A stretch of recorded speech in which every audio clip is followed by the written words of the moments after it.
Namaste students. Today I am going to discuss with you part 1 of accounts, chapter 1, Introduction to Partnership.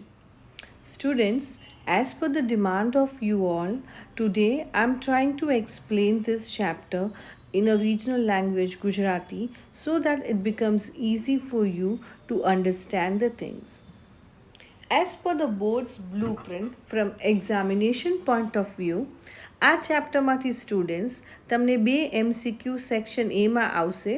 MCQ 1 માર્કના હોય છે, so that it will carry 2 marks in total for MCQ. એક sum section Cમાં આવશે 3 માર્ક્સવાળો, so 3 marks for the sum. So this chapter will be of 5 marks in your question paper. આપણે આ chapter ચાલુ કરીએ કે આન્સર અને એક્સરસાઇઝ સોલ્વ કરવાનું સ્ટાર્ટ કરીએ એની પહેલાં થોડા પોઈન્ટ્સ આપણે યાદ રાખવા પડે સો that it becomes easy for all of us to answer the MCQ and solve the Sam's easily. Starting with the very first point, minimum number of partners in a partnership firm are 2 and maximum number is 50. આ ક્યાંક MCQમાં આવી શકે. If the partnership deed is not prepared or no clarification is made in the partnership deed, એટલે partnership deed નથી prepare કરી કાં તો કાંઈ ક્લેરિફિકેશન જ નથી, પાર્ટનરશિપ deed સાયલેન્ટ છે, એ પોઈન્ટ ઓફ ટાઈમે પ્રોફિટ શેરિંગ રેશિયો ક્વેશ્ચનમાં નો આપ્યો હોય, then we will take profit sharing ratio equally, that is 1:1:1. Next point is કે પાર્ટનરશિપ ડીડમાં જ્યારે ઇન્ટરેસ્ટ ઓન કેપિટલ અને ઇન્ટરેસ્ટ ઓન ડ્રોઈંગ્સના બારામાં કાંઈ જ ઇન્ફોર્મેશન નથી આપી, at that point of time we will ignore giving interest on capital and interest on drawings.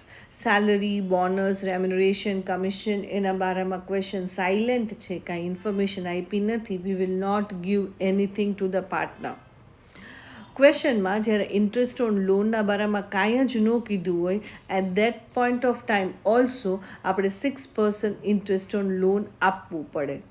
અગર ક્વેશ્ચનમાં આપણે 10%, 12% આપ્યું હોય તો આપણે એ લઈશું, પણ કાંઈ જ નથી કીધું ઇન્ટરેસ્ટ ઓન લોનના બારામાં, then we will take 6% interest as a loan. Next important point આ MCQમાં આવશે, પ્રોફિટ એન્ડ લોસ અકાઉન્ટનું debit balance. Debit balance means debit side is more. When debit side is more, that means expenses are more than income, તો આપણે loss થાય. એટલે profit and loss અકાઉન્ટનું debit balance એટલે લોસ કહેવાય.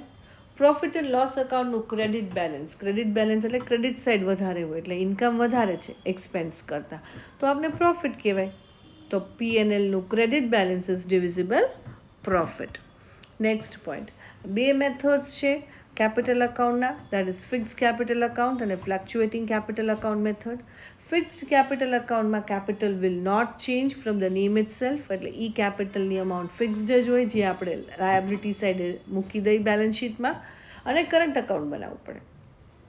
ફ્લક્ચ્યુએટિંગ capital અકાઉન્ટમાં કેપિટલની અકાઉન્ટ કીપ્સ ઓન ચેન્જિંગ, એ ફિક્સ ન હોય તો આપણે કેપિટલ અકાઉન્ટ જ ક્વેશ્ચનમાં બનાવશું. Next fifth point is about interest on drawings. Interest on ડ્રોઈંગ્સની ફોર્મ્યુલા છે PRN/100. અહીંયા P એટલે મંથલી ડ્રોઈંગ્સ કહે છે. ક્યારેક ક્વેશ્ચનમાં તમને એન્યુઅલ ડ્રોઈંગ્સ આપ્યું હોય તો પહેલાં આપણે એને મંથલી ડ્રોઈંગ્સમાં કન્વર્ટ કરવું પડે, ડિવાઈડ બાય 12 કરીને. Rate of interest as it is આપી દીધું હોય. એન એટલે ટાઈમ પીરિયડ. હવે ટાઈમ પીરિયડ માટે આપણે બે વસ્તુઓ પાછી રિપીટેડલી ધ્યાન રાખવું પડશે. Monthly drawings at the beginning of each month કીધું હોય તો 78/12 લેશું. At the end of each month કીધું હોય તો 66/12 લેશું. આ આપણે યાદ રાખવું પડશે. કમિશન ઓફ અ પાર્ટનર આપણે ફાઇન્ડ કરવાનું છે અને આફ્ટર ચાર્જિંગ સચ કમિશન એવું ક્વેશ્ચનમાં લખેલું હોય તો કમિશન ઓફ અ પાર્ટનરની ફોર્મ્યુલા બની જશે total profit into rate of commission upon 100 plus rate of commission. ધ્યાન રાખજો, પાર્ટનર્સનું કરવાનું હોય ત્યારે અપોનમાં 100 પ્લસ રેટ ઓફ કમિશન કરવાનું.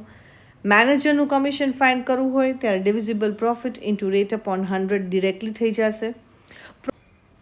પ્રોફિટ બિફોર કમિશન આપણે ફાઇન્ડ કરવું હોય and if we are having profit after commission with us, તો એની ફોર્મ્યુલા થઈ જશે profit after commission, that is share in profit plus commission.